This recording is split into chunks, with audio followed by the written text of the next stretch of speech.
Welcome everyone to another episode of Let's Nirvana. This is the fourth episode with Kayra, Haznedar, my best friend, music producer and economist.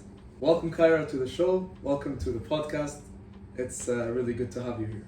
Thank you for having me. So the first thing I want to ask you is, who is Kayra? So when you turn off everything, when you're in your room, with no one else seeing you, who's Kayra? How do you define yourself? I think until recently I wouldn't have been able to answer the question because I didn't know myself. For now, Kayra is an ambitious little douche who was interested in music production and economics, who's highly emotionally unstable, yet who's very loving and caring, who's ready to make the world a better place to the best of his ability. That's Kayra. What I understood by what you meant is, or what you said, is that you're lost. You're kind of lost, right? Mm-hmm. I want to know where that thought comes from, because when I see you on a day-to-day basis, and obviously with your family as well, you have a caring family, you have a loving family. Sure. You have a good life, like you're blessed. Yeah, okay. I think that blessing is the reason for it. As you know, I'm seeing my psychotherapist, like twice, 3 times a month. I'm using certain medications, and I went through a really difficult phase, especially the past 3 years. Like, we went through it together kind of with you. So, growing up in Turkey, I was able to see a lot of people who came from different backgrounds, who had different economic situations. So basically different life scenarios and struggles, as you know. And when I moved to Qatar, all that disappeared. You kind of know, because the income level in Qatar is high, it's usually people are better off, crime rate is low, security is top, blah, blah, blah. So you're not struggling anymore. As a result of this lack of struggle, I kind of got lost I was okay for like 6-7 years until 17, 18. And the moment I went to university, I realized I was lost. Because I had no struggle going on. I was financially fine, health-wise fine, family-wise fine, friendship was fine. Nothing more to ask for from life. Okay. So that was the starting of the getting lost period, if you wanted to know. So that was 2017. Yeah. So you were talking about, obviously, you were seeing your therapist, right? And you were taking medications and stuff. Mm-hmm. But where did that start? Because you mentioned that it started in 2017 where you traveled to the UK, I believe, right? Netherlands to first. Netherlands. Yeah. Where in that journey where you felt that you're actually lost? Okay, so the first year of university was really hard. Not because of the subject or the studies, that was fine, but it was the first time where I realized, after that 8-year Qatar period, when I, for the first time, realized, shit, I don't know what I'm doing here, kind of. Yes, I went to university to study, of course, but paperwork, municipality registration, taxes you pay, the friendship situation, the fact that you have to look out for money because people view money differently. That's true. I kind of felt like I was so strange and alienated to this world where everything was real, I'm not saying this is fake, but harsh, it's a harsh reality that hit me. That was the first time I started using simple medication. 2018 was my first time using basic medication to get over, daily anxiety and etc. That's the beginning. Then, of course, I left the Netherlands, as you know, after 2 years. Then I continued in England, in the university in England, and that's where it really hit. So what happened there is, I think, what I remember very well, I woke up one morning, I went to brush my teeth and, clean myself quickly in the morning, and I couldn't recognize myself. I literally looked in the mirror and I was like, who is this guy? Seriously, it hit me. I got scared, I got frightened, I pulled myself back from the mirror a little bit. I kept looking. I just didn't understand what had become of me, because the image of myself that I have was still 17, 18. Okay. But the guy I see in the mirror is like 25, at the time 24. he's grown, you know, he earns his own money and he's working and responsibilities. I was just not ready for it. And that's when I realized I have what's called derealization. It didn't start off as depression. It started off with derealization. That's where it hits you. That's where it hit me that I was sick. You know, I said, no, this is not right. The moment you kind of recognize yourself, actually, that's not right. I have seen you in your worst times, taking medications, not being lost, and not knowing who you are, who Kayra is, right? Sure. To the point where, as a best friend, and as a person that actually sees you in everything that you do, it kind of hit me as well, because it comes to a point where I don't even know what to do to help you, and I realized it maybe a bit later, but I realized that I have to give you your time, I have to give you your space, kind of, for you to get out of that zone, and I believe that you did that. I feel like when I'm talking to you now, I feel like you're better. But that place, because you have been taking medication for quite a while now. Yeah, 2.5 years, 3 And almost. what do you remember from these days? Like The worst part, like yeah. when it hit the real low, Yeah. I don't remember anything. That's the funny part. So depression and anxiety messes with your memory, and it's not sadness. You know, when people think depression, I used to think depression was sadness. Are you depressed, or why are you sad all the time? Had nothing to do with that, actually. It's more like you stop living in the moment. You're always staring somewhere. I mean, at least in my case, you know, you always stare somewhere. You're living in the past. You're thinking about it. Yeah. You're making plans for the future, but vaguely that you will not stick to. So I was just on standby mode, you know, my brain wasn't really registering what I was doing. I remember we went to stadium together, you know, we watched football games together, we recorded some videos. You traveled, I traveled, you know, summers and stuff, but if you were to ask me, was there ever a moment that you can like remember with feeling? That it's not there, it's missing. How did these past few years impacted your life? Right. Because right now you're on a completely different stage of your life, right? Sure. Comparing to what you had in the past few years. Yeah.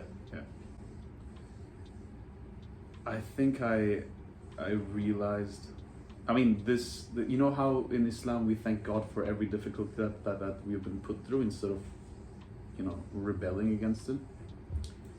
I think this difficulty allowed me to get back to life, kind of. I know this sounds very cross, but I used to feel bad and I thought I was at a low point. And I saw people around me who said they were at a low point, and I was thinking, you know, you don't have a problem, you know, like, just go have fun. Then I lived through it myself. I understood what low really means. So now, getting out of that took so much effort that I realized there's so much meaning to staying alive. Staying alive. Yeah, there's so much to it, you know, there's so much movement, so much love to give, so many memories to make. Life has a meaning now again. Are you on the other side of it? Are you on the good side? Have you realized, or have you figured out who Kayra is? Well, I am on the path. No, I haven't figured out exactly who he is. No, you don't have to. I didn't either. Yeah, but are you like going through with it? Yes. Like not go. Are you out of that dark zone? The dark zone? Yeah, absolutely. Oh yeah. Otherwise, you know, I wouldn't. This would be really hard. I know. How does it feel to after going through this period of very hard time, coming out of it and being hopeful again, being like us, you want to live right now. Okay, you see a meaning of life. Yeah, I'm gonna tell you something. I know this is gonna sound silly, but it's actually the feeling. To explain to someone who's not been diagnosed, you know, like for example you. You know when you're constipated and you have to go to the bathroom? Okay. I swear to God, this is real. You're constipated and you seriously have to go to the bathroom. Yeah. And then suddenly, you find that perfect idea to think about and that perfect place to focus on. Yeah. And then you feel, you know, when it leaves your body, you're like, 100%. Because you have been trying for so long, for, you know, and finally it's been holding you back, cramps and gas, and it's all there. And then suddenly you're like, okay, now that I'm out of the bathroom, yeah, now that I'm out of the bathroom, I should go do something. Like, you know, like I swear to God, it's the best gym motivator. You're constipated, you go, you feel like a baby refreshed. You go to the gym, you're like, okay, let's do this. It makes you lighter. It makes you like you want to do stuff. Absolutely. You know? This is like the funniest and the best explanation that I could give. It's that actual feeling that you feel. It's not you feel it. You're like, oh shit, I'm different. I feel good, kind of thing. For someone that came out of depression and of all the medication you used to take, to give me that explanation, that's amazing. You know, because I never thought about it that way. I never would have if you never mentioned that.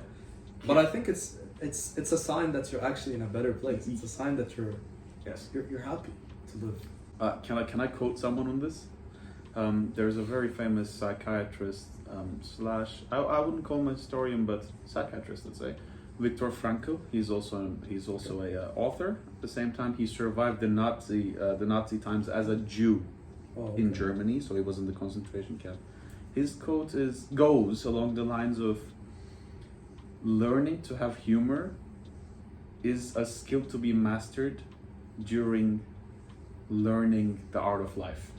It goes something along those lines. So humor, you know, it's like, if I sat here and cried about it, it was so bad. It was so bad all the time. What's that gonna get me? No, come. Yeah. It's like that's a powerful message actually to everyone to just be happy, and to think of the positive sides. Absolutely, right? 100%. You have dark times, no worries. You'll have bad moments. Just try to think of, okay, it might not be greener right now on the other side, but one day it will. Yes, it can at never some be. point it does. It can never be that's always going to be that way, unless you have it in your mind that this is your thought. Exactly. The mindset is all you have to change.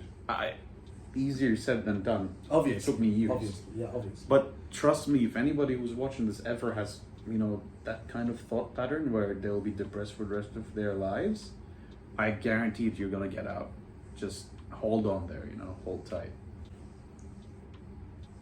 Friends group, the circle, the people that are around you in general. Yeah. Family, friends, people that you meet. Yeah. Do they have an impact on what has been going on for the past few years? They have, of course. I mean, let's see. So, like, you are my brother, so there's no one like you, obviously, you know, in my life like that. So, but remember at the times where you tried to push me into meeting, push me into doing this, push me, I kind of appreciated that push. But the people who pushed helped.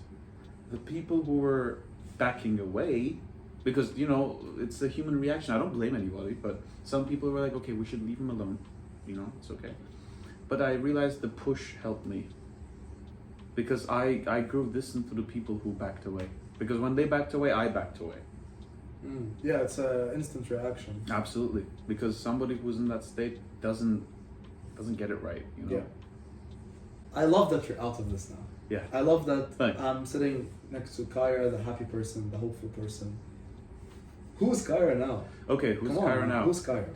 Kayra is a guy who's his mid-20s, trying to produce music, writes research papers on, you know, academic papers on economics and finance, who has a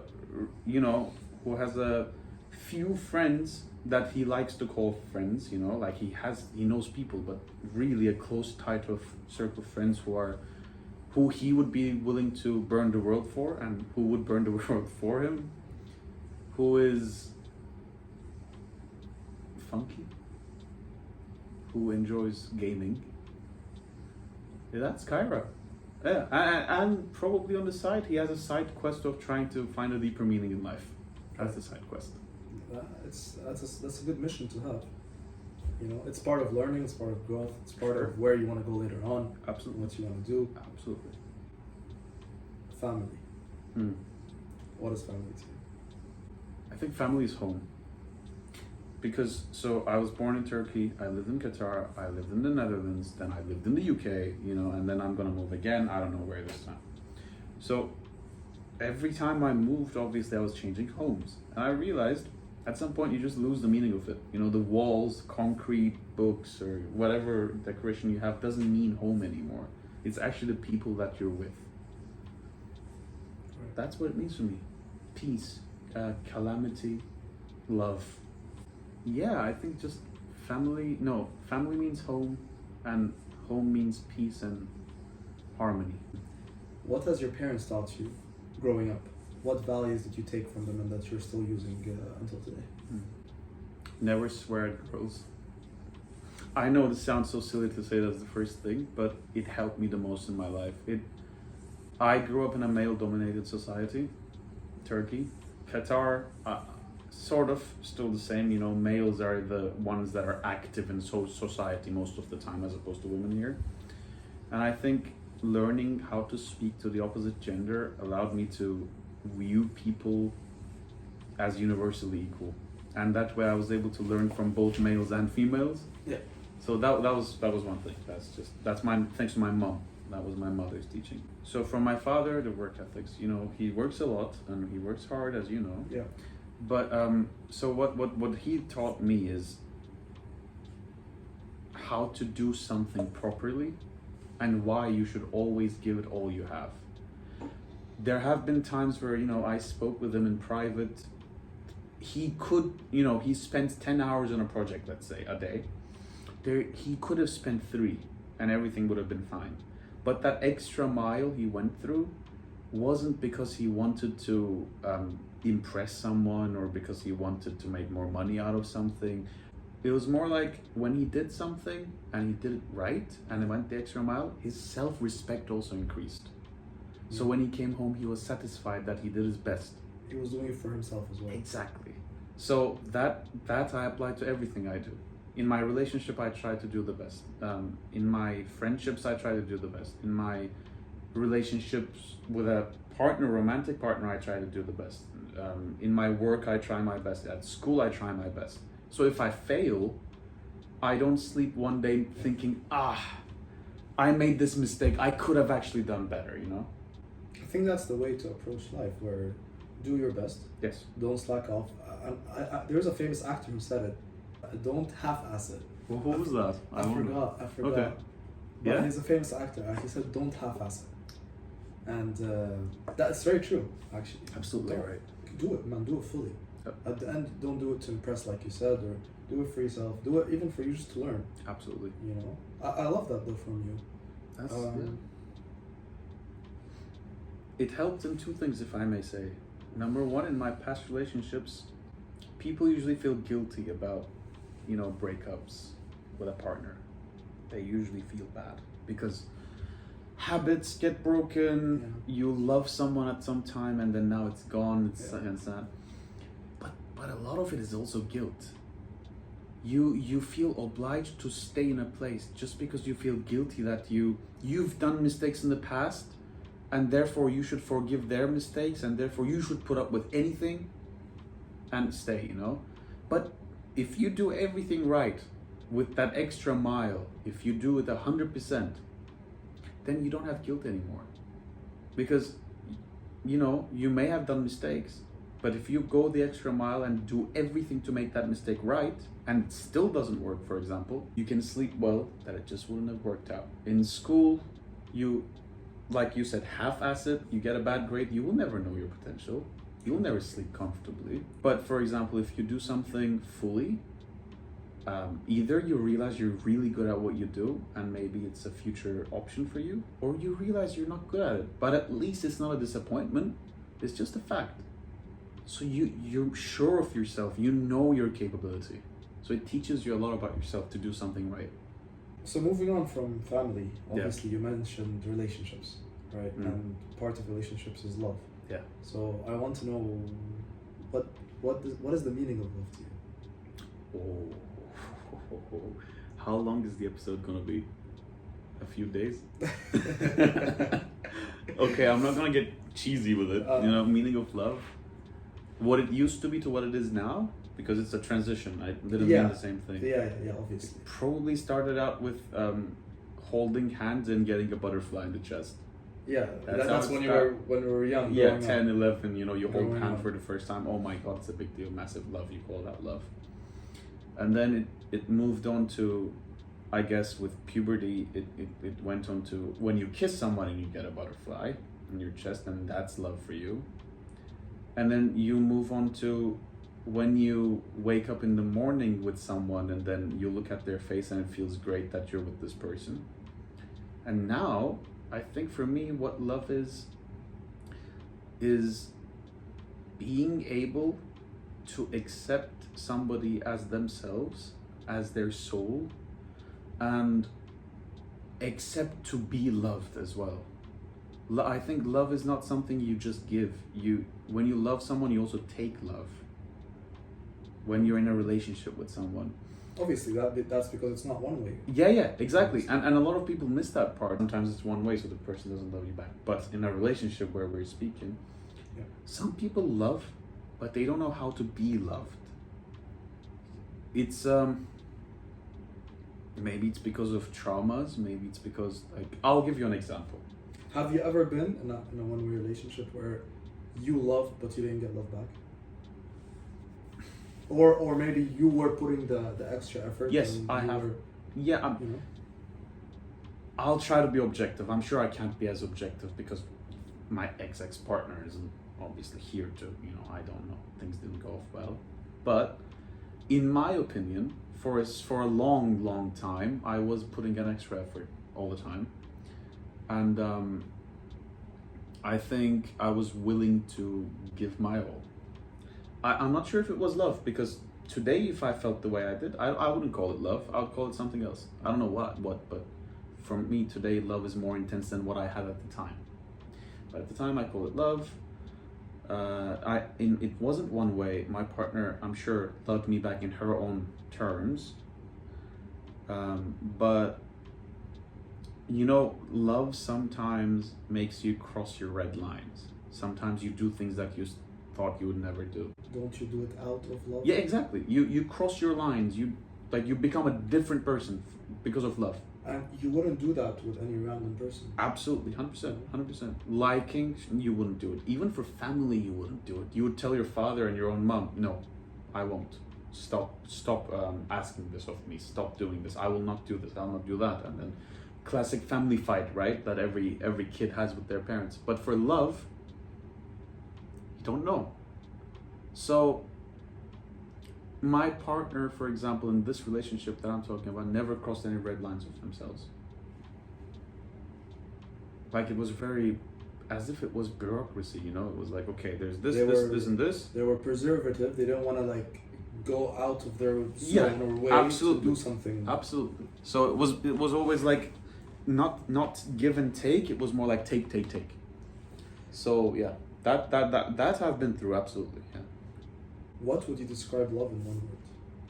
Give me one. So for me, for example, I would describe love. There's many definitions, but for me, it's patience. Love requires a lot of patience. I guess I know the answer for when I'm 35. It will probably be called tolerance.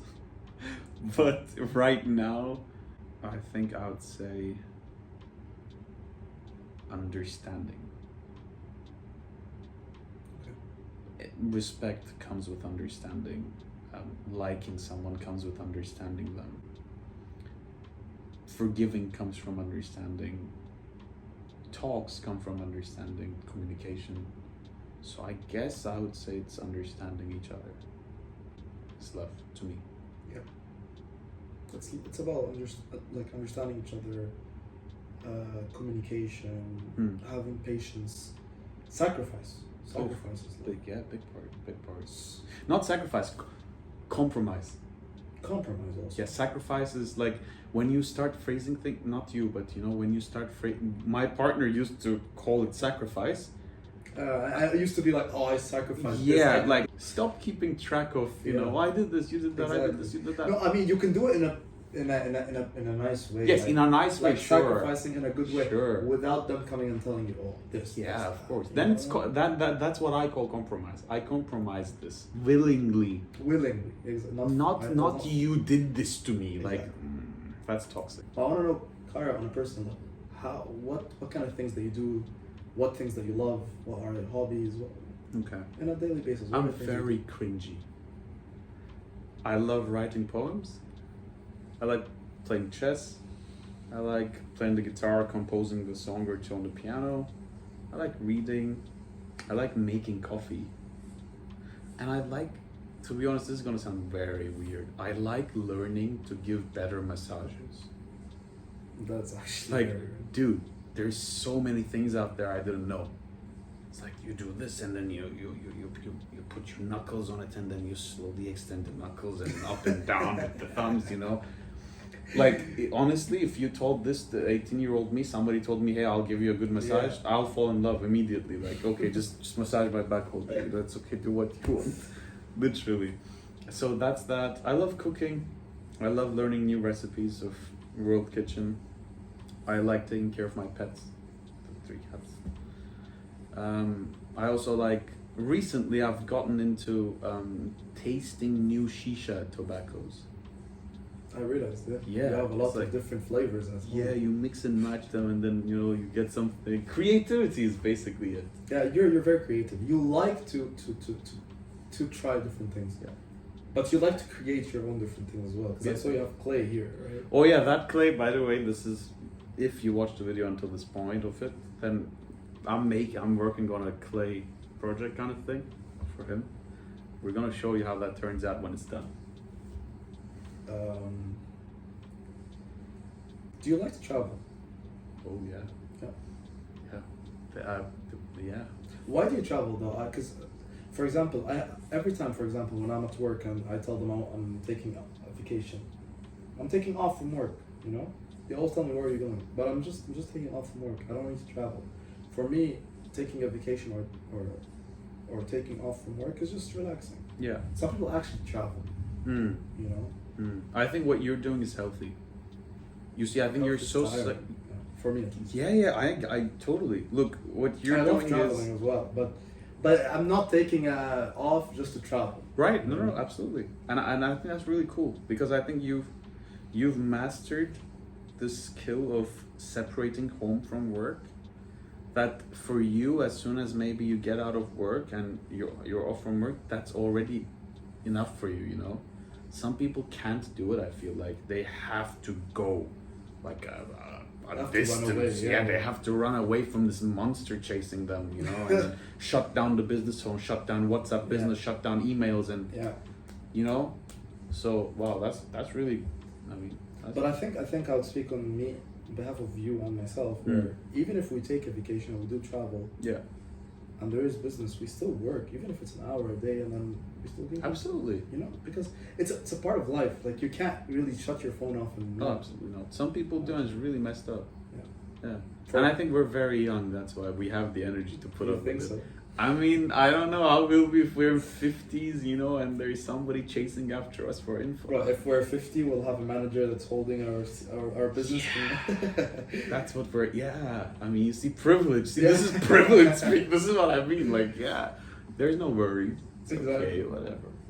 But for a normal human being, True. you know. True. Yeah. Absolutely. You mentioned that you produce music. You Yeah. love music and instruments and trying Mhm. different. What is music to you? To me, music is life. When you hear these notes that you Yeah. press, or whether it's a piano or a guitar or Okay, I'm gonna admit this. Half of the time, it's a mistake. It's like, okay. yeah, no, seriously. I don't. Maybe it's for me like this. I start with a melody line that sounds nice to me. That always reminds me of something. It reminds me of a summer that I spent somewhere. It reminds me of a bird that used to sing. It reminds me of a cat's purring. Whatever it is, etc. There's always a topic, a scene. You know, it could be a famous battle. Whatever. So I started, and then while I'm listening to it again and again and again, I hear things. I genuinely just like hear it in my head. Okay, so now and then I hear a violin that's actually not there. I'm like, okay, that sounds good. Let me add that violin there, and then let's see where we go from there. It's not planned. Yeah. So it's life, I guess. But that's an intuition also, like, because of the years of experience that you have sure of trying these different instruments. Yeah, of course. You can already, like, you know how you memorize all the notes and stuff of the Mhm. piano and all the keys. If you press something without even looking, you know what it Sure. ding, Sure, and sure. this one did a ding. Absolutely, You know what I mean? So Absolutely. but it's a skill, I guess. I don't think it's luck. I think it's a skill. Yeah, possibly. I do not know enough about the scientific aspect of the neuroscience behind musicology. I do not know it, but I'm sure, of course, it has something to do with that. And on top, in order to write a book, you need to read a lot of books. In order to make good music, you need to listen to a lot of music. Because I noticed something, and especially with the pop music these days, although I don't like pop, of course I listen to it, it's everywhere. It's starting to sound the same, did you realize? Yeah. Everything is sounding the same. It's because they stopped listening to interesting music. So everybody starts listening to this mainstream thing, the same things again and again. So eventually their brain becomes full of that same thing, and what they produce is also the same thing. So the input is really important. Obviously, it's like also it's like what you see, what you hear, or what you feed yourself is like what you become, right? Absolutely. So it's everything that you take in is actually what you get out afterwards. Totally, take out after. totally, absolutely. So you have to be careful. I think this goes not only with music, with everything in life. With what you watch on social media. What you Because now eat. you have what you eat also. 100%. Because now social media, you have access to everything. Mm-hmm. So what you watch affects you. For sure. It can change how you think, the perception and stuff. Yes. I think it's the whole aspect of life. Yeah, totally. And now it's not like back in the day where you don't have access to all the social media and stuff. No, Mhm. they had to, like, I remember my dad, if you want to, for example, send something like a card, postcard, you have to Yeah. pay for the postman. Yes, of Take it, course. and Yeah, then you have to deliver pay for it. the stamp, stick the stamp, Exactly. drop it at the office. It was a process. For music, it was the same. Do you remember LimeWire? No. There was this app where you could download pirate music. You could stream the music. Okay. To stream music, you had to sweat your balls off to find the right quality, right album, right Wow. track, Wow. and then you had to get it virus free. Oh, Yeah, so when you listen to that song, you listen to your effort. You're like, yeah, Exactly, you did it. Yeah, I got the job in the music industry, kind of. And so it sounded different too. Now it's like Spotify, 6 million remixes of the same song. Exactly. Yeah. And I had enough. Okay, we get it. Good song. Move on. And we're just not. I don't think we're producing enough music. I don't think there are enough people who understand the meaning of music. Yes. They just do it to either get popular and then make money out of it, right? But I believe, like, for example, there's an example, Eminem, right? Yeah. Eminem rap, for me, he's the best. I agree. And the way he was producing music back in the day, like, his lyrics make sense. If you listen to his lyrics, it has a meaning. Yeah. Now look at all the young people who think they're rappers and produce songs, man. They don't have a meaning. It's just they put any words together and they make a song. It's like That's what's sad. You open a dictionary. Funny thing, especially in English, right? Probably most of the listeners know English, I hope. So when you come from an international background, you listen to English lyrics and then you translate it to your own language. It doesn't make sense. It doesn't make sense, yeah. Like Eminem's does, because they're usually centered around one topic. True. It No, the other one doesn't. The others, right now, they don't. Exactly. Like, it's crazy. It's crazy. None of it makes sense. So if I'll give you a sentence, for example. Yeah. Football, coconut, tea, apples, and summer. They will take these 5 words. Make a mixture of a drink, a soup. melody out of it. Yeah, exactly. And now when you translate, you're like, what are you saying? You know what I mean? This is exactly how it is right now. I know. It's consumer culture. It's fast consumption. You consume, you listen, you consume, you move on to the next. You consume, move on to the next. Consume. So because of these, obviously, technological improvements or developments, Yeah. with obviously having social media and everything, I know it has the negatives. and everything that it can oppose on you. But what are the good things that you as Kayra learned from social media that made you like it just made it easier for you? Okay. One thing, I used to not use social media. I stopped. Yeah, I remember. Yeah, because on Instagram I had followers that I didn't even know, thousands. I don't know them. The random people messaging, that was bad. I stopped. My relationship had happened at the time, so also my partner wanted me to stop. So I stopped for a couple of years, and as soon as I got back on it, the first thing I realized is you can keep up with people. Like, they know what you're up to. You know how brands open stores in like irrelevant locations, and you're like, why the hell is there a McDonald's in this corner? It's not because they're making a big profit out of that, but it makes McDonald's relevant. They stay relevant in your mind. You're like, even here there's a McDonald's. Wow. Yeah, it's top of mind. You see it everywhere. Exactly. So it's like, it's kind of staying alive, you know? Like when you're on social media, you're validating your existence. And that's a deep part, but you know, it's easy. For example, when I fly somewhere, if somebody that I know is there, they can go, oh, hey, I'm here too, let's meet up. That's the only thing about it. I don't get any other enjoyment out of social media. Okay.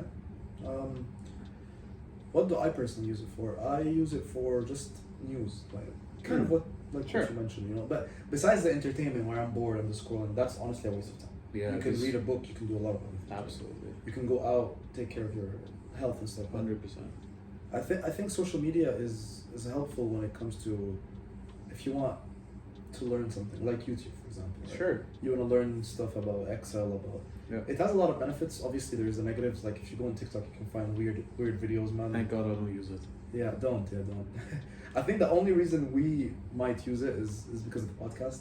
Oh yeah, sure. No, yeah, that's but I don't consider that social media. That's business and marketing. Yeah, it is business. It is. You know what I mean? Yeah. But yeah, that's you can start, man. You have a business like the podcast, for example. Yeah. A proper business because of social media. You know. Right. That's how powerful it is. Like, you reach out to billions at once. Yeah. Insanity. Yeah. I mean, if a prophet lived today, in order to reach out to most, what he would also be on social media, you know. Yeah. To reach out. His mission is to carry God's word to most people, right? How is he going to do that one by one? He's going to travel with a plane? No. Social media account. Yeah. That's true. It would have been beautiful.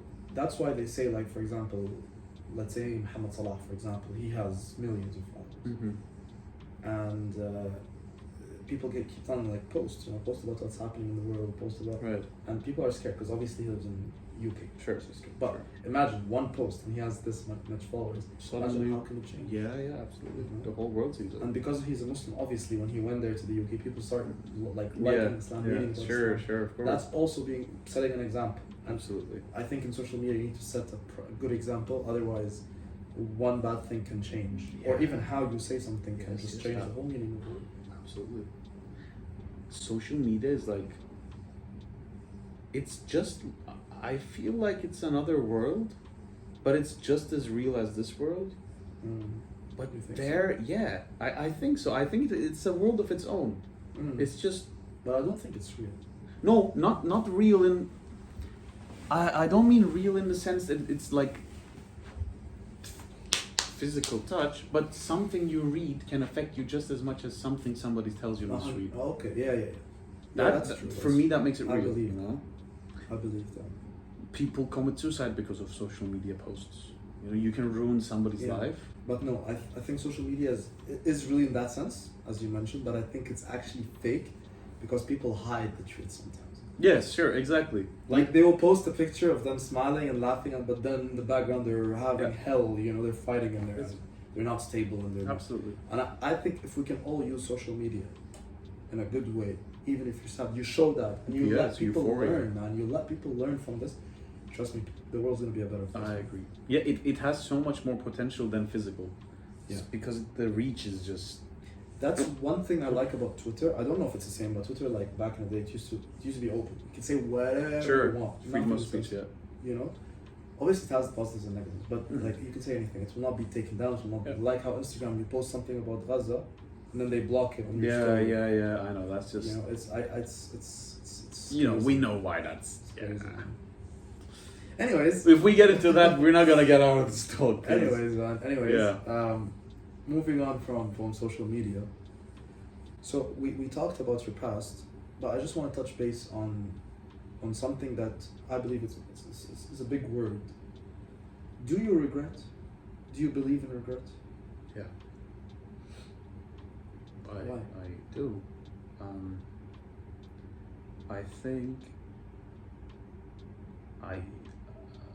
this is hard. Yeah. I don't regret my action, but I regret not being able to change it. I regret losing control over the situation. You know, what I've done in the past, I've done, and I would probably do it again. You know, because my mind will not change back in time. Like, it's unrealistic to say, oh yeah, if I went back with my mind today, I mean, yeah, if you did that, then you know, that's just unrealistic bullshit scenario. But Yeah. not being able to go back in time and change it, that loss of control is what I regret, not having that power, you know, that's the regret. That's selfish regret. For example, Okay. my regret, I guess biggest one, biggest regret is thinking too much of myself. Thinking too much of yourself in what way? Overestimating myself sometimes, biting bigger than you can chew. Is it like being too hard on yourself? No, the opposite, like feeling like you can conquer the world. Okay. And it's a good motivating feeling, but sometimes it makes you hurt people. Oh. You can hurt people really deeply, close ones, you know, and that's one of the two regrets I have. The second one is about school. Everybody regrets school, bro. Everybody says I should have studied harder. No one says that. I do. I regret. You're the first person I hear that says that. Seriously? Because honestly, from my personal opinion, I feel like school ruins children. Because I feel like school is systematic. You go at 7 o'clock in the morning. You have a few classes. They give you a book to study, and then you have an exam at the end. If you fail, you have to repeat. If you pass, oh, you're very good. I feel like at the end of the day, whatever I learned in school, whether it's maths, whether it's IT, whether it's whatever, it did not help me on a personal level. What we need to teach students is how to go out in the real world, man. How to experience difficult situations when it comes to... Yes. For example, only like a few years ago, I went to Baladna and I saw the cows and how they were like, you know, getting the milk and stuff, and like the factory they had there. I also went to Coca-Cola factory as well. Okay. And I saw how they do everything. Okay, why can't you do that back in school? I would never know when I'm 15-year-old how they do it. Be like, oh, they're milking cows, getting milk.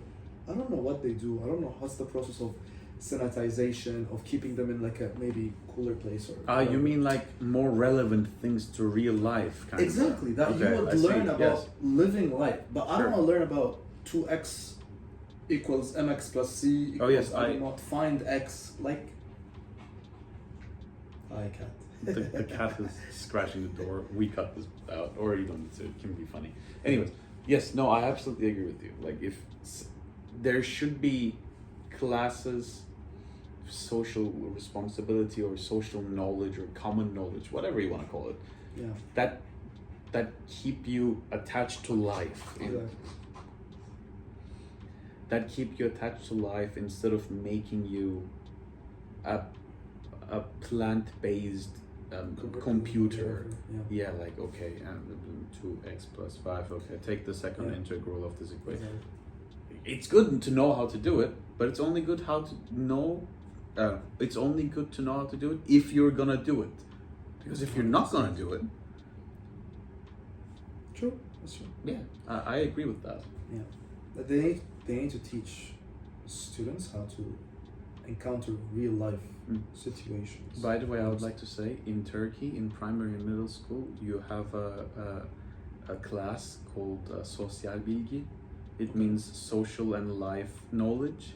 and they That's teach you Yeah. basic things like that, you know, Exactly. what to do when you see an elderly person, for example. How is this done? What is Exactly. that? What is this? Why did the it's Like, really okay, nice. teach math and English and all the subjects Sure. you want, but Sure. also do what's important in life.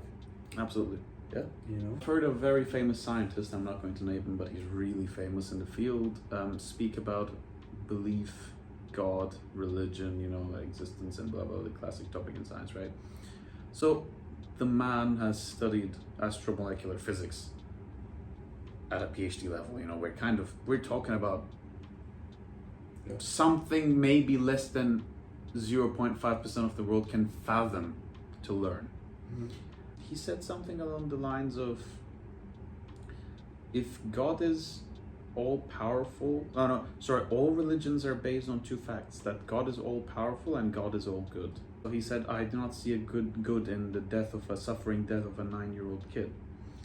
I was thinking to myself, this man of such knowledge and capability that we classify as smart can't see the fact that simply God's understanding of good doesn't have to be our understanding of good. I mean, to make such a comment, you know, like, if there's a good and bad, I'm sure it's not classified by the natural way of living. True. You know, if somebody dies, it's not bad. It's not bad for the universe. It's not bad for the person, because the person, if they're good, go to heaven.